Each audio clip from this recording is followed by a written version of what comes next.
Hai semua, Assalamualaikum warahmatullahi wabarakatuh. Alhamdulillah ya teman-teman, gak terasa banget nih kita sudah ada di penghujung tahun 2022. Nah teman-teman, gimana nih kabarnya? Semoga semakin lancar ya rezekinya dan juga sehat selalu. Di daerahku dari tanggal 24 Desember sampai tanggal 28 Desember hujan terus nih teman-teman. Jadi kayak susah ya mau kemana-mana karena hujan. Nah semoga teman-teman dalam kondisi sehat ya, jangan sampai kena flu, amin. Untuk teman-teman yang kurang fit ataupun sedang sakit, semoga lekas sembuh ya, dan juga bisa menyambut tahun baru 2023 dengan semangat baru, dengan impian-impian baru, dan juga kondisi keuangan yang semakin membaik dan stabil, amin. Ngomong-ngomong tentang tahun baru 2023, kayaknya nggak afdol ya kalau misalnya kita itu nggak punya resolusi untuk memperbaiki diri menjadi lebih baik. Banyak hal di tahun 2022 ini yang patut disyukuri ya teman-teman, dan juga perlu dievaluasi juga. Aku bersyukur banget karena aku sudah menemukan cara untuk mengatur keuangan menjadi lebih baik. Pokoknya aku berterima kasih banget untuk orang-orang yang sudah sharing tentang ilmu budgeting baik di YouTube maupun di Instagram, dan akhirnya aku pun mencoba untuk budgeting, dan alhamdulillahnya itu semua sangat bermanfaat untuk pribadiku yang menjadi lebih baik dalam mengelola keuangan. Alhamdulillah. Selain itu, aku pun harus berterima kasih ya kepada diriku sendiri karena sudah berjuang, sudah mau berusaha, mau belajar dan memperbaiki diri dan berkembang walaupun aku hanya seorang ibu rumah tangga untuk saat ini.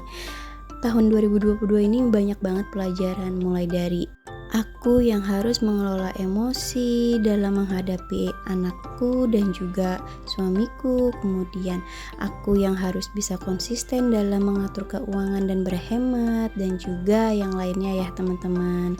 Pokoknya tahun 2022 ini sebagai acuan ya untuk menjadi pribadi yang lebih baik lagi di tahun 2023 dan selanjutnya.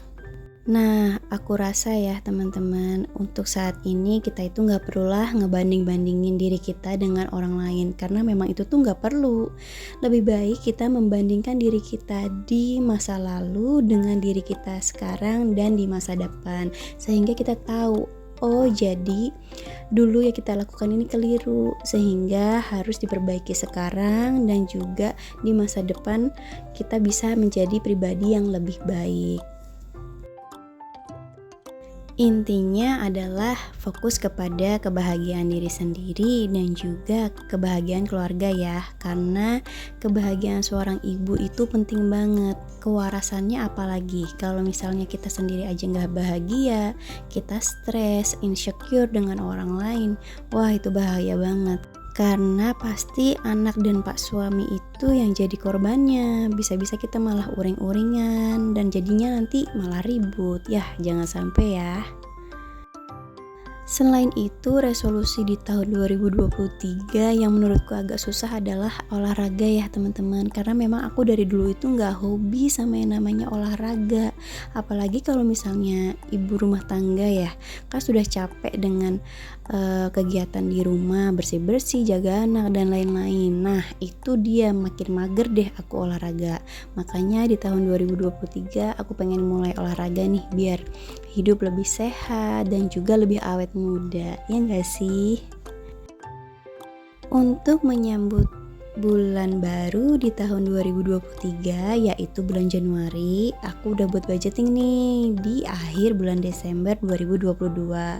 Sebenarnya nggak terlalu berbeda ya dari budgeting di bulan Desember teman-teman. Cuma untuk tahun 2023 aku tambahkan untuk saving itu menjadi 20% ya teman-teman. Kalau sebelumnya itu itu aku pasti udah menyisihkan untuk tabungan pribadi ya teman-teman. Jadi aku biasanya langsung nabung reksadana. Cuma di tahun 2023 ini mau aku bagi ya, nggak semuanya aku masukin reksadana. Nah makanya aku langsung sisihkan di saving itu sebagian untuk emas dan juga sebagiannya lagi untuk keperluan pribadiku dan juga aku masukin ke reksadana. Sejujurnya aku itu gemes banget sama sinking fund logam muliaku yang gak kelar-kelar. Padahal semakin lama harga logam mulia itu semakin naik teman-teman. Apalagi di tahun 2023 prediksinya itu bisa mencapai 1.600.000 loh per gram. Makanya aku mau langsung sisihkan untuk tabungan logam mulia di awal budgeting nih teman-teman. Nah, terus untuk pos anggaran pembayaran kewajiban dan juga biaya hidup nggak berbeda jauh ya dari bulan Desember, karena memang di bulan Desember itu sudah aku rinci bener-bener nih teman-teman pengeluarannya beserta anggarannya berapa sih. Kayak misalnya dulu kan aku gas dan galon aku jadi satu ya. Nah sekarang itu aku pisah nih, untuk gas sekian, untuk galon sekian. Jadi bener-bener tahu sebulan itu bisa beli gas berapa kali sih dan juga beli air galon berapa kali. Oh iya, sampai lupa, untuk saving itu aku juga menambahkan tabungan lebaran ya. Jadi di bulan Desember kemarin itu kan aku sudah menyisihkan 100.000. Nah di bulan Januari sampai selanjutnya aku akan menyisihkan 150.000 di awal budgeting, sehingga nanti kalau misalnya ada sisa anggaran nggak terlalu berat ya teman-teman untuk menabung keperluan lebaran. Setiap aku budgeting, aku nggak pernah lupa nih teman-teman untuk membagi pembayaran yang bisa menggunakan uang tunai dan juga bisa menggunakan cashless aja, supaya transaksinya lebih mudah ya teman-teman. Nah untuk teman-teman yang baru mulai budgeting, gak usah bingung mau pakai cash atau cashless, karena jujur aku pakai dua-duanya. Untuk cash aku pakai untuk kebutuhan sehari-hari ya. Nah biasanya sih kalau yang cashless itu untuk pembayaran PDAM, beli token listrik, pembayaran iuran komplek, terus juga pembayaran asuransi seperti BPJS dan pembayaran wifi. Untuk teman-teman yang baru belajar nabung, yuk coba nabung dengan metode cash ya. Jadi dari sisa anggaran itu dibuat deh dengan cara menabung yang asik, yang unik. Mulai aja dari recehan nih teman-teman. Dulu aku juga mulainya dari 2.000-an, terus juga dari 5.000-an, 10.000-an. Lama-lama kekumpul dan akhirnya bisa goals juga. Wah rasanya tuh senang banget karena bisa mengumpulkan dari sisa uang anggaran, yang berarti kita itu sudah mau belajar untuk berhemat dan mau untuk menabung. Untuk teman-teman yang masih punya hutang tapi tetap ingin menabung, bisa banget kok.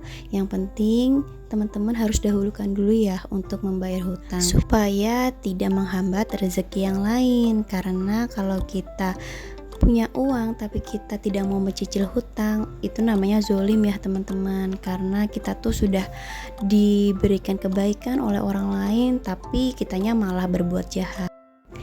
Alhamdulillah sampai segini dulu ya video budgetingku di bulan Januari tahun 2023.